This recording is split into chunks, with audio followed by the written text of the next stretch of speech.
This is Gary's Glorious Golden Nuggets, episode 0019. And today we have Liza Rybak. She is from Russia. She's a social media expert. She's founder of a marketing agency in Moscow. She loves to help and see people and small businesses to grow and sell through social media.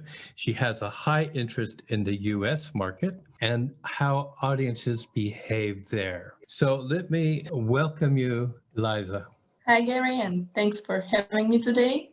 Oh, we're very pleased to have you here, especially somebody with your background and high expertise. Now, I understand that you started off in the Instagram market, but you feel like you came in late at that time period. And you're taking interest now in Clubhouse, which is like started on the 28th of January, I understand, of this year. So it's really new.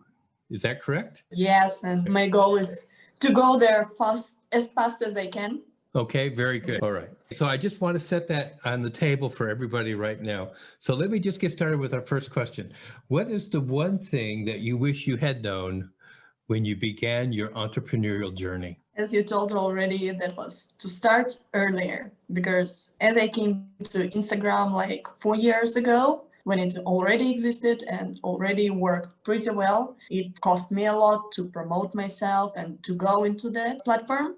And I really lost time, especially as I started to promote myself as travel blogger. I lost time because before I lived in Switzerland, I traveled really a lot and I had a lot to show. It was so easy for me to create the content, but I was not interested. Okay. Now that you've explained that portion of it, because you've dropped a lot of golden nuggets there, it's really important that if you find an old platform, it may not be the best place to jump in. Wait for something that's relatively new that's going to get all the attention. So I get that. I get that clearly. Let me ask you, what were your biggest failures and what did you learn from them? My biggest failure on Instagram was to join the giveaway, because I tried and that seems to be like a magical pill that you do nothing, you just pay money and get your audience. But actually it ruined my Instagram for a long time, ruined my statistics. You have to work hard and there is no magic pill that will help you. I think that's the truth about online industry. The fact that there is no real shortcut to creating a relationship with people and having something to go forward. I have to admit that I've been listening to Clubhouse this week for the first time. I have been in some rooms where there are people who are advocating that people have these giveaways to get people to join their whole thing. And I kind of thought, wait a minute, I've already had this conversation with Eliza, and she's basically saying, no, you don't do that because you might get a whole lot of followers in the beginning, but people just disappear because they didn't win. Kind of like sore loser complex. So I think there's a lot of really valuable information just in these first two questions that you have shared with the world, because there is no free lunch and there's always room at the top, but you have to pay the price to get there. And there's just not an easy, let me buy followers on Twitter kind of a thing to make me popular. Because the thing is all you guys are a bunch of sock puppets saying how wonderful you are. Nobody else thinks you're great because they don't know who you are. So that's the world that we live in. So you can do things in a fraudulent way almost, or you can do it the right way. And doing it the right way is longer, takes more time. But when you get there, you have a loyal following and your brand is well developed. Is that correct? Would you agree with that? Exactly. You will not make money from that. You will not make sales after. You will get the number of followers, and actually that's the only result you will get from it. Okay, so people have been warned. So let's just move on to, what advice would you give somebody who's just wanting to get in? They say, hey, look, I'd like to do what you're doing in the digital world. What piece of advice would you give me? The best advice I would give is to create a process from really beginning when you start doing digital, and to make this process continuous. Like, the really common mistake is when people find first 3-5 clients, they do work with them, they spend money on finding these people, they do work with them, they earn money, and then they realize they're like on the first step when they have to find new clients. And it's like a continuous problem of searching for clients, working with them, and then you have no opportunity to grow. Like you will come back every time, every single time. To make a continuous process that you will get money from your clients, you will invest this money into more traffic, and to create this path of money in your business is actually the first thing I will recommend everyone to start in digital. I think it's interesting. There are people who recognize that a brick and mortar business has a lot of overhead. And so they plan for all that overhead. I don't understand why people think if you go into the digital world, you have no overhead. You may own the laptop, you may already have the monthly internet fee that you're paying, but beyond that, there are things you have to pay for. And some of them are monthly, some of them are annually, some of them are quarterly, depending on how you have it set up with the company or what their protocols are. But there is money that has to go out consistently or you get shut down, just like a brick and mortar building, that if you don't have the electricity paid or you haven't paid the local tax, they will come and lock your doors and you're not in business anymore. So that's good advice. That's really good advice. And not very many people have ever said that on the internet, but that's really important to tell. Thank you so much. That is a whole bucket of gold right there. That's a whole bucket of gold. So what's the best resources that have helped you personally along your way as an entrepreneur? I would call it out two of them. First is self-beliefness, which is not actually directly connected to the stuff I do, but I got it through actually sport, doing sports, winning competitions. And when I really had some results in sports, my self-beliefness grew a lot. And actually on the same moment, I made an amazing growth in business. Just because of that position of self-beliefness, it's so much easier to go with it. That was my psychological resource that helped me a lot. And second, what really helps me for a long distance is recording your results. Because when you work continuously, at one point you see yourself standing on the same spot without any increase of quality, without any growth. And only when you record your results, when you look on the past and see the difference, what it is now, it really gives you a lot of motivation. I think that's very important for people to, one, maintain a hobby because it's just for your mental well-being.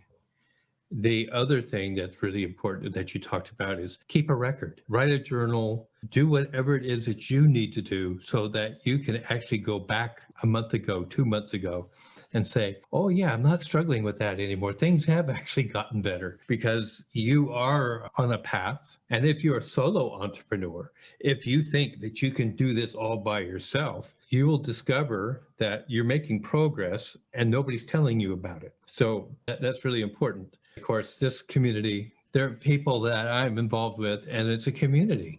You find people out there who are willing to support and work with you, and they can tell you about your growth. The closest people to you are the ones that can give you the best feedback. But if you're a solo entrepreneur, you're not getting that. Nobody knows. And if you're looking at your bank balance and you're just paying out, you're sitting there saying, well, I'm not growing. I'm not doing it. Maybe you are. It's just that you haven't seen it yet. So thank you so much. What three people would you say have been, well, I don't mean necessarily people. It can be books, it can be organizations, it can be other things. But what three would you say have been the most influential towards you? It will be pretty hard because it's more about Russian people, but actually let me not name exact people. I will just call out three personalities that surround me and which is really helpful and has an influence on me. So first, that will be some motivation speaker for world known, let's say, Sonia. From kind of person you learn how to act on public, how to communicate with people, how to increase your energy. It's more about psychological, and it's very important to have a person like that are really close to you just to always support your level of energy and motivation. Second person will be my instructor, because that's a person actually who supports me and who believe in me. I would say most of the people who are around me. And like this belief in myself, this support, it gives me so much power also in business. So having a person who supports and believe in you is very important. And the third one, it's like choose a person from your industry, from your field of business, who is success, who already succeed. For me, it's who is really a great marketing specialist in Russia. So continuously observing what she is doing, analyze how she get her results and her experience on my life, on my business, what I do, that is what it really helps me. Those are great examples, and I appreciate that. I think the thing that's really consistent is they're available similarly to people around the world. It isn't like it's just located only in Russia. I mean, Tony Robbins, anybody can get a book, get his tapes. That's just the way the world works. What is the most common myth about being an online entrepreneur that you would like to debunk for the world? One of the most common is that for social media marketing specialists, when you tell people that you work in Instagram or Facebook or other social media platform, they actually have in their mind a picture of you laying on a beach with your phone in your hands and posting photos, writing some notes, and that's all. Like it seems to be so easy and relaxed job, but actually it's not like that. You may live in Bali and work from the beach, but actually it's regular work for 7. And it's not like you may work for 2 hours per day, but that's for one client. You will not have an opportunity to grow if you do it like this in a relaxed way.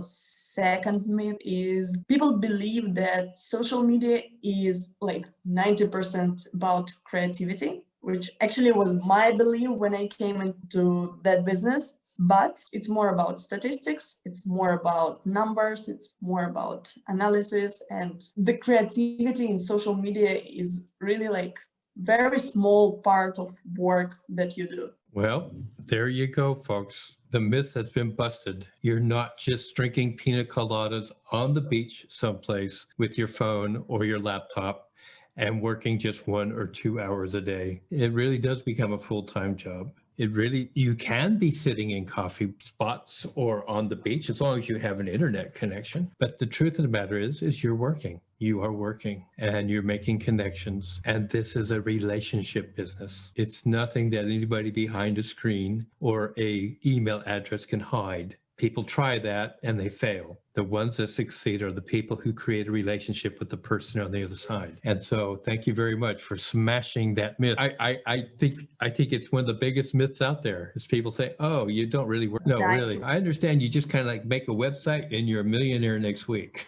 Yeah, it doesn't work that way. Some people brag about it, but that's not true. Yeah. Actually, it was so hard in the beginning when I started to explain my father what I'm doing, because usually we go to a restaurant, I do sit and stop doing it. Father, sorry, I'm working. And only after a while, when we started to talk about reach, about engagement rates, and so all that metrics were well known by him. Only after that, when I started to talk with him about numbers, about statistics, after that he realized that sitting on my phone is like really a work. Yeah, but it's your digital office. You know, that's what people have to get used to is that this is my office. I carry it with me everywhere I go. You walk into a building you can walk out of, but this is always with me. And it's really work. It's really work. So thank you. Thank you so much. So if you could step into my shoes, be the interviewer for a moment and say, now, if I was Gary, who's a charming, smart, intelligent man, what question should he really have asked me? Because I want to know what that question that I should ask you is so that you can answer it for us. The next question that I want to talk about is it too late to start your business in social media marketing? Because there are so many people on the market already, and it seems like there are more social media specialists than actually the market needs. And my answer for your question like this will be that it's really a good time, especially with Clubhouse coming out, because any social media marketing, you have your specific knowledge about the platform, but the base is marketing, and marketing had existed and it will exist forever. So actually, if you are flexible enough to switch from platform to study yourself and get knowledge about the algorithm, your basic knowledge about marketing will let you go. And we're now in a digital world, so social media will exist for a long time with us. So yeah, it's the right time to get in. I'll tell you, the thing that surprised me in the last 2 months was the number of businesses I have interviewed who have switched over to advertising on, well, not actually advertising, but doing TikTok as a means of advertising for their business. Because to me, that was like for kids and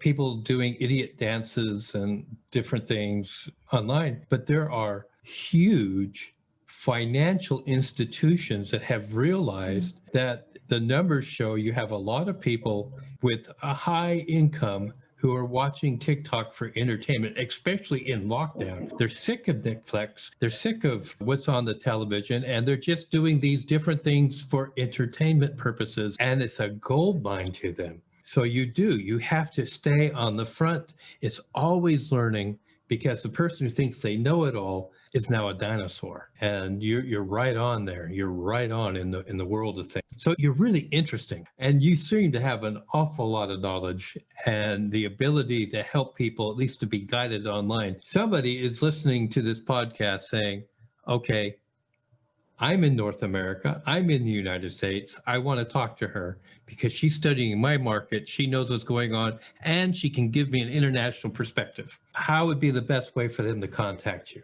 The best and the fastest way to contact me is direct messages in Instagram, because I do have my phone with me 24/7 and I check it very, very often. So don't be scared that my profile is all in Russian language. Just if you make a note that you're from the podcast and write me a direct message, I will be very happy to talk with you. We'll have the link in the show notes, folks. So don't grab a pencil. Don't be trying to figure this out right now.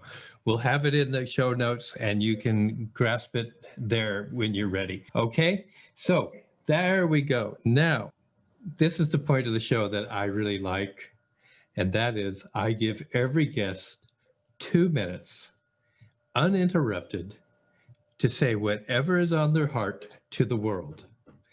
Any subject you want, but it's your 2 minutes. And Liza, it is now yours. So first of all, thank you very much for having me, and everyone who is listening for this podcast. You already have some ideas to realize, and my best suggestion to you is go for it. Start now. Otherwise, you will think about it forever. Just making the first step will really give you motivation and really good start. Second, the world is so big and different. So observe it and study it. Do not be stuck on your local market, on your local. If it's not your primary goal, be open, go outside. We have social media, we have internet. It's a huge resource to go everywhere and to study different people, different mentalities, different markets, which are very different from what we have on our local and what we are used to be. Third, a little bit of self-advertisement. If you have a strong personal brand in Instagram already, just direct message me, because I really want to make a case with United States blogger, and I believe we can find some solutions for you, which will be interesting and profitable for you, and which will give a case on United States market for me. Thanks, everyone. I want to thank you for that, because you are absolutely right. Because you don't have to be living in the market to do business in the market. You can be in Japan doing business in the United States, Canada doing business in the United States, Australia doing business. Doesn't matter where you are. You can be in China doing business in the United States. You just need to have somebody who can help you get to that market, who knows the statistics, understands the market, and can help you expand and can put you into the most cutting edge form of media to get you there where you want to go, especially when the media is still at the cheapest. I was really quite shocked. I saw somebody this week who showed what a Facebook ad cost 2 years ago to what the same ad costs now. And I was surprised because I just never thought that they would jump in value like that.